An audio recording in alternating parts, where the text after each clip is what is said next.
बिस्मिल्लाहिर्रहमानिर्रहीम। अस्सलाम वालेकुम एवरीवन। मैं हूं आपका मेज़बान मोहम्मद उसामा खालिद। उम्मीद करता हूं कि आप सब खैरियत से होंगे। महमद फ़तीहलार सुल्तान की एपिसोड नंबर 10 का दूसरा ट्रेलर रिलीज़ हो चुका है और आज की वीडियो में हम उसी ट्रेलर के बारे में बात करेंगे कि उस ट्रेलर में नई एपिसोड के हवाले से क्या चीज़ें दिखाई जा रही हैं। जहां पर लास्ट एपिसोड में शहज़ादे अहमद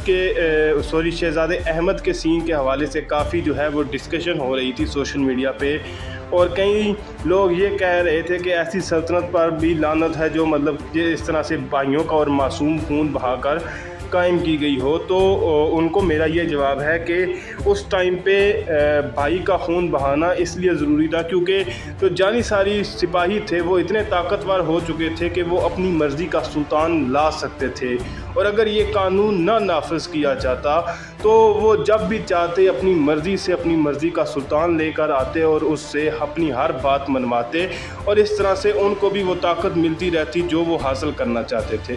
तो इस कदम को रोकने के लिए इस कानून को नाफिज किया गया। तो आइए आज के ट्रेलर में देखते हैं कि आप आने वाली किस्त में क्या चीज़ें दिखाई जा रही हैं। Din ve devlet mülkü millet uğruna göçtü. Sizlere. तो यहाँ पर आप देख सकते हैं कि जानदाली खलील पाशा सुल्तान महमद के रास्ते में आपको नज़र आ रहे हैं, और जितने भी गद्दार सिपाही थे उन सबको उन्होंने पकड़ा हुआ है। और उसके बाद यहाँ पर वो सुल्तान महमद को बोल रहा है कि दीन और सल्तनत और मुल्क कौम की खिदमत के लिए उसने अपनी जान कुर्बान कर दी है। तो शायद यहाँ पर वो शहज़ादे अहमद के हवाले से ही बात कर रहे हैं, और आप देख सकते हैं कि पीछे तमाम जानी सारी सिपाही जो कि इस बगावत में शामिल थे उन तमाम को बांधा हुआ है। इस सीन में आप देख सकते हैं कि सुल्तान महमद ख़ान अपने भाई यानी कि शहज़ादे अहमद के पास आ रहे हैं और उनको बोल रहे हैं कि मेरा शेर भाई। तो ये सीन उन लोगों के लिए जवाब है जो कि ये समझते थे कि वो सिर्फ़ इसलिए एक सुल्तान अपने तमाम भाइयों को कत्ल करता था ताकि उसका तख्त महफूज रहे, जबकि ऐसी कोई बात नहीं थी। सिर्फ वो इसलिए कत्ल कर देते थे ताकि जो बगावत है वो ना हो सके और मासूम लोगों का खून ना बहाया जाए, और इस तरह से हम जो है वो जानी सारी सिपाहियों को भी रोक सकें। Var git. Vaktiyle hayat sunduğumuza şimdi eceli sun. तो यहाँ पर आप देख सकते हैं कि हलीमा खातून को दोबारा ज़िंदान में फेंका जा रहा है, और इसके बाद जैसा कि आप जानते हैं कि जब खाला सुल्तान आई थी तो उन्होंने हलीमा खातून की माफ़ी तलब की थी सुल्तान महमद ख़ान से। तो इसलिए अब सुल्तान महमद ख़ान खाला सुल्तान को बोल रहे हैं कि जाइए, और जिसके लिए आपने मेरे से पहले माफ़ी तलब की थी अब उसके लिए मौत तलब कीजिए। और अब जो है वो हो सकता है कि वो हलीमा खातून को इस दूसरी गलती पर सज़ा ज़रूर दें। Bundan böyle tasman elimde. Lisan-ı Halil'e bana dersin ki bu işin artık karanlık. तो यहाँ पर अजीबोगरीब चीज़ें दिखाई जा रही हैं कि जानदाली खलील पाशा मुस्तफ़ा आगा को बोल रहे हैं कि आपके बाद तस्मे जो आपके हैं यानी कि आपकी डोरें जो हैं वो मेरे हाथ में हैं, यानी कि आप मेरे हुक्म की इताअत करेंगे।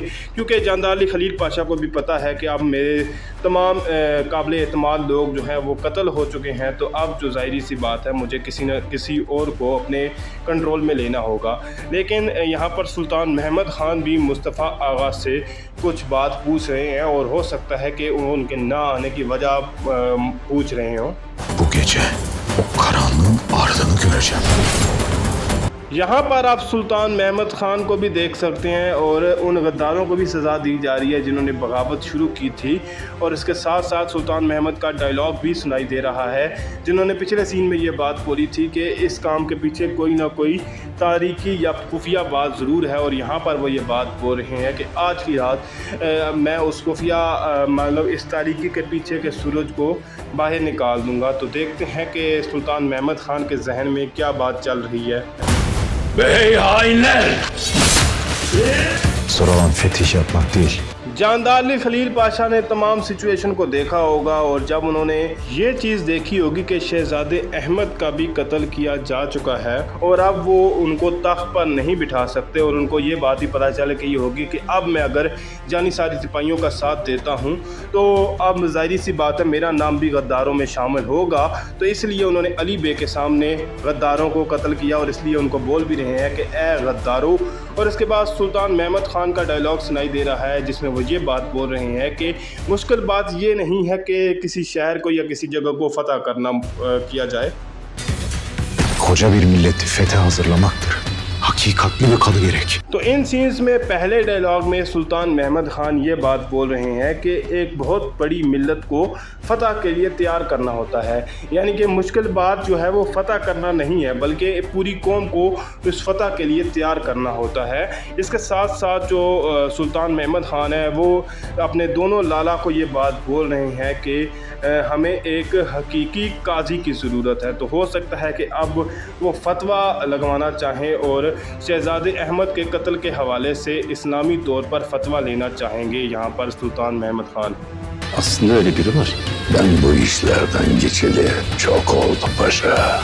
तो जहानोस पाशा सुल्तान महमद ख़ान की बात का जवाब देते हुए कह रहे हैं कि असल में इस तरह का एक शख्स मौजूद है, यानी कि एक ऐसा काजी मौजूद है और ज़ाहिर सी बात है वो सुल्तान महमद ख़ान के हुक्म पर उस काजी के पास जाएंगे ताकि उनको सुल्तान महमद ख़ान के पास लाया जा सके।